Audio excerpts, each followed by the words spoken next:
Исәмсез эфирда яңалыклар чыгарылышы студияда Роза Хабибуллина. Җәйнең соңгы айы башланды. 1 август нинди вакыйларга бай булды, алга таба карагыз. Җәйнең соңгы айы башланды, ә уку йортлары имтихан тапшыра. Шалы мәктәпләре яңа уку елына әзерме? Хәбәрчебез ачыклады.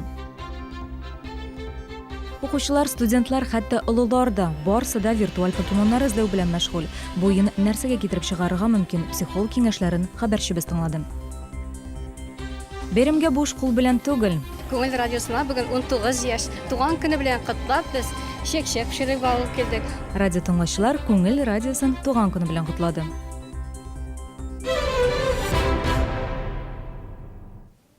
Уку елы башланырга 1 ай вакыт калды. Шалы мәктәпләрендә кабул итү комиссиялары яңа уку елына әзерлекне тикшерә. Алар 1 атна эчендә барлык белем бирү учрежденияларын йөреп чыгарга тиеш. Комиссия составында мәгариф идарәсе белгечләре, медицина хезмәткәрләре, хукук сакчылары. 26-нчы гимназия укучыларны кабул итәргә әзерме? Белгечләрдән торган комиссияга безнең хәбәрчебез Илсия Валиуллина да кушылды. Журнал регистрации инструктажа по охране труда. Вот, пожалуйста, наш журнал. Последний, да, пожалуйста.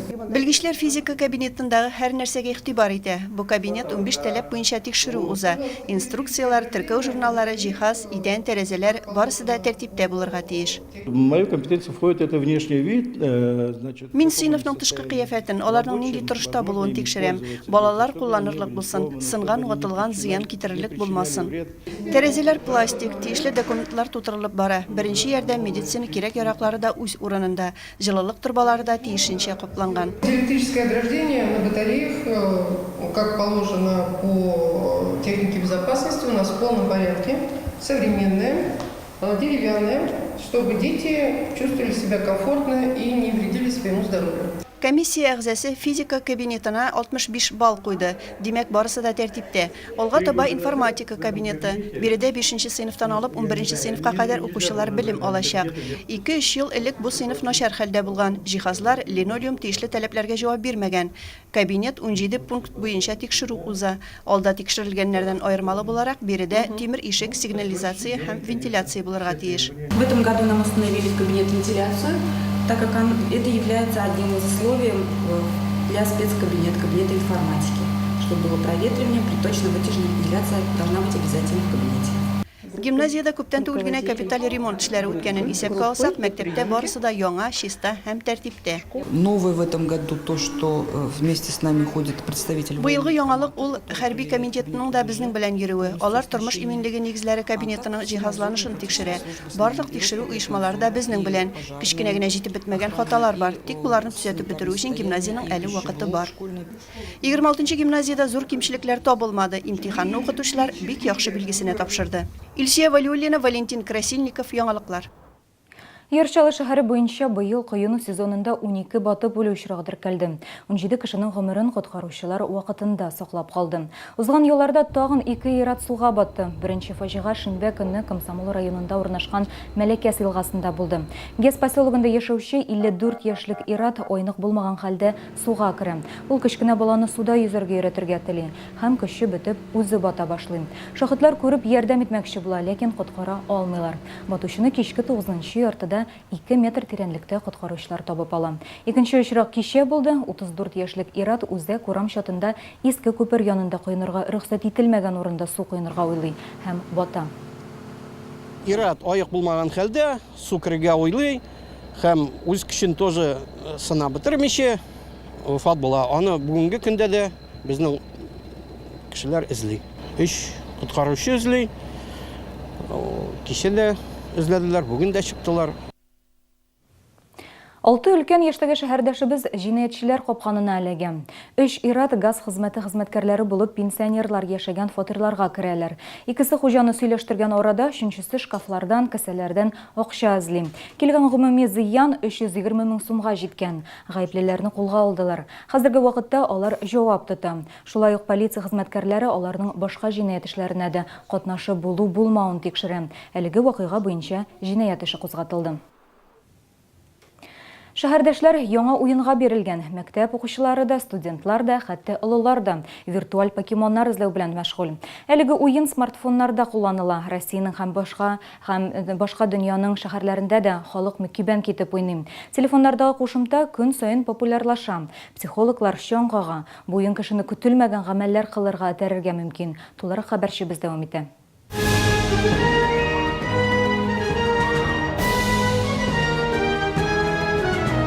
Әлеге уенда виртуаль җәнлекләрне тотарга кирәк. Покемоннар смартфон аша караганда шәһәрнең төрле почмакларында яшерелгән. Һәйкәлләрдә дә, биналарда да, үтеп баручы кешенең битендә дә булырга мөмкин. Аларны тоткан өчен бонуслар бирелә, әмма еш кына покемоннарны тотам дип балалар машинасына эләгергә мөмкин. Родители считают, что нужно много денег, чтобы ребенку было хорошо. Понимаете? Они зарабатывают там на... Әти-әниләр балага уңайлыклар тудыру өчен күп акча кирәк дип саный. Телефоннар, ноутбуклар алып бирә. Балага исә тормышның күңелле булуы кирәк. Комлыкта уйнаса, хоккей, футбол уйнаса да аңа кызык булачак. Балалар покемоннар артыннан йөгереп йөрүне куркыныч дип уйламый. Мисал өчен Канада укучылары уен барышында Канада һәм Америка чиген узуларын да сизмичә калган. Улан-Удеда яшь егет покемон тотам дип тәрәзәгә менгән.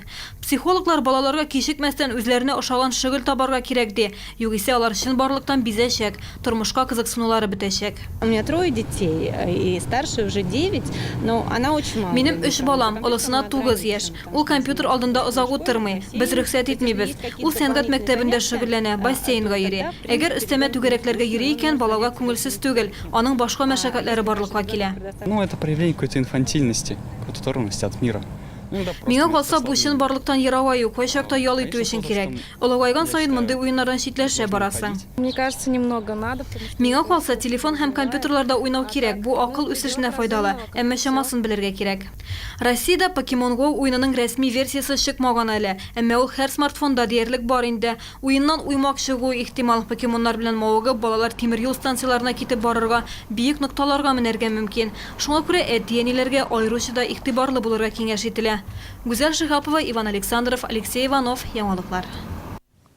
Әмнәшәллы IT паркында уеннар түгел, тормыш өчен кирәкле кушымталар тәкъдим иттеләр. Быел Чаллыда 5-нче тапкыр стартап сабантуй үтте. Ул инновацион өлкәгә инвестициялар җәлеп итәргә булыша. Быел 21 катнашучы арасыннан 3 белгеч иң яхшылар рәтенә кертелде. Стартап сабантуйда безнең иҗат төркеме дә булып кайтты. Мамы в декрете хотят работать, они добросовестные и их интересуют рабочие места. Красноярскидан килгән күп балалы әни Екатерина Черных «Мама дома» дип исемләнгән проект тәкъдим итте. Проект буенча яшь бала белән өйдә утыручы хатын-кызлар белем алырга яки эшләргә мөмкин. Өйдән чыгып йөрмәсәң дә була, балага да игътибар җитәчәк. Я мама 4 детей. Мин 4 бала әнисе, декрет ялында 1 тапкыр гына булмадым. Шуңа күрә читтән торып эшләү турында күп тапкыр уйландым. Әлеге портал минем кебек әниләр өчен эшләнгән.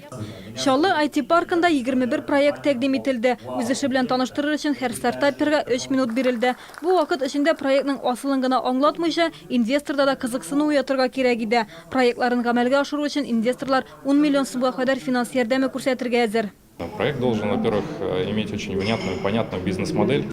Проектның бизнес-модели булырга тиеш. Авторлар ничек акча эшләп буласын аңларга тиеш. Базарда кулланучылар табылсын өчен проект нинди дә булса хезмәт күрсәтергә тиеш.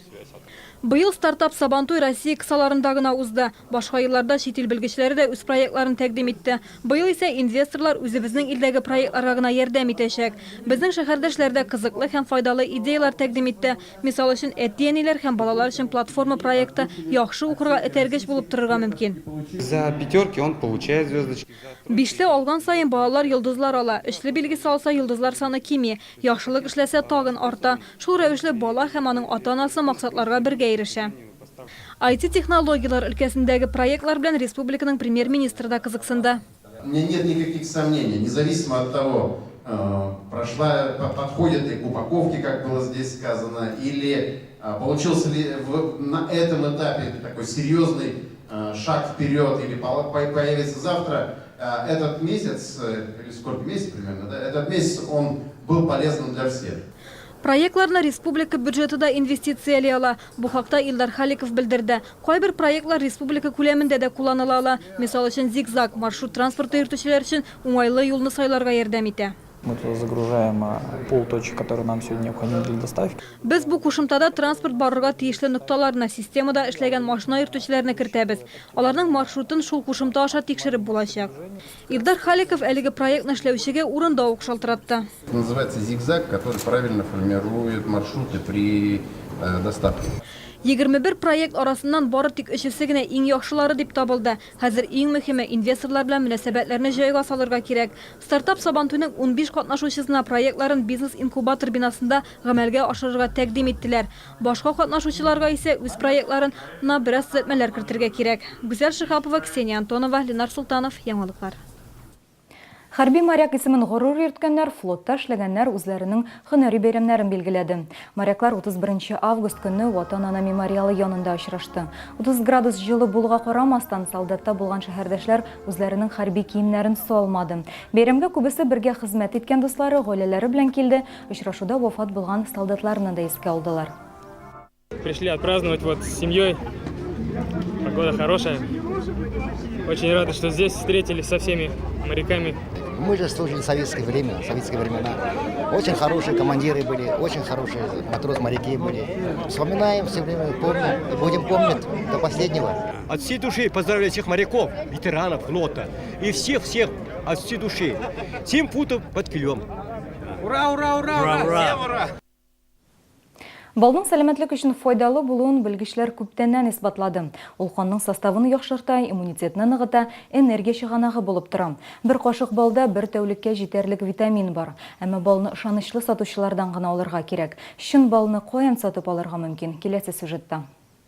Тынычлык проспекты 83-нче йорт адресы буенча урнашкан шахмат һәм шашкалар клубына Башкортстаннан бал һәм монастырский умартасыннан конфетюр алып килделәр. Бирдә юкә, карабыдай, ана бал кыртысы кушылган баллар тәкъдим ителә.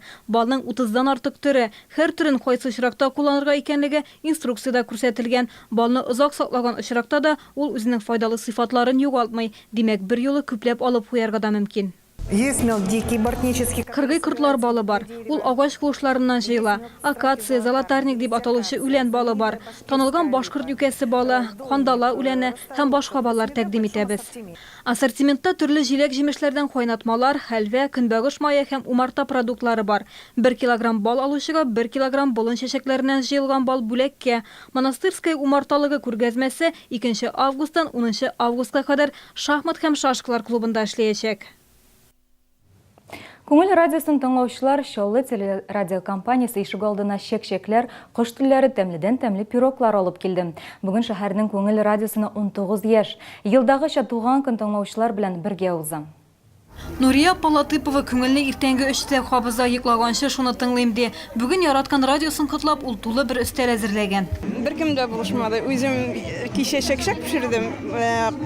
Казылыкларны иртән пешереп, алдан пешереп куеп булмый бит. Бәлешләрне бүген пешердем инде. Көн буена җитте үзем генә. Кайберәүләр тәмле ризыклар әзерләр өчен көне буе плита янында торган. Әлбәттә, ул бик авыррак инде. Ну, бары җиңеп чыкты. Күңел радиосы өчен тырышты. Радио тыңлаучылар кайбер рецептларны нәкъ менә күңелдән ишетеп белә. Туры эфир вакытында да хуҗабикәләр ашу серләре белән уртаклаша. Шуңа күрә бүгенге бәйрәм алар өчен тәмле ризыклары белән мактанырга менә дигән мөмкинлек. Чын мәгънәсендә без бик шатбыз. Бу инде безнең күмәк хезмәт дип әйтергә кирәк. Ни өчен дисәк, безнең инде турыдан-туры эфирда да шушындай бәйгеләр алып барыла. Хуҗабикәләр дә тыңлый, җитәкчеләр дә тыңлый, яшьләр дә тыңлый. Алар күңел радиосын шундый бер майданчык итеп кабул итәләр. Алар анда үзләренә кирәкле бүтән мәгълүматны алалар һәм бирәләр. Менә шундый бер майданчык инде ул безнең радио. Ел саен яңарышка омтылган радиода гел үзгәрешләр булып тора, әмма шуңа да карамастан ул үзенең тугры аудиториясын югалтмый. Иң зур байлыгыбыз безнең тыңлаучыларыбыз ди алып баручылар. Шуңа күрә туган көндә гаиләдә үткән кебек иң якын кешеләр арасында уза. Үзебезнең ничектер шушы ишек алдында гына өйдәгечә менә өйдәге бәйрәмне үткәрәбез. Теге күпләр бит ресторан, кафеларга йөрергә ярата, ә без юк. Үзебезнең өйдә менә шунда ишек алдында бергә бәйрәм итәргә дип җыйдык бүгенге халыкны менә. Шуңа күрә бәйрәмнәребез күңелле үтсен. Инде киләчәктә дә күңел радиосы эшләсен, гөрләсен. Шәйебездән күчтәнәче сездән шигар астында узган бәйрәм ахырында иң тәмле ризык пешерүчеләрне билгеләделәр. Аларга махсус бүләкләр тапшырылды. Гүзәл Шихапова, Валентин Красильников, Яңалыклар. Без дә котлауларга кушылабыз. Күңел радиосының тыңлаучылары елдан-ел артсын. Ә мин сезнең белән сау булашам. Иртәгә очрашканга кадәр сау булыгыз.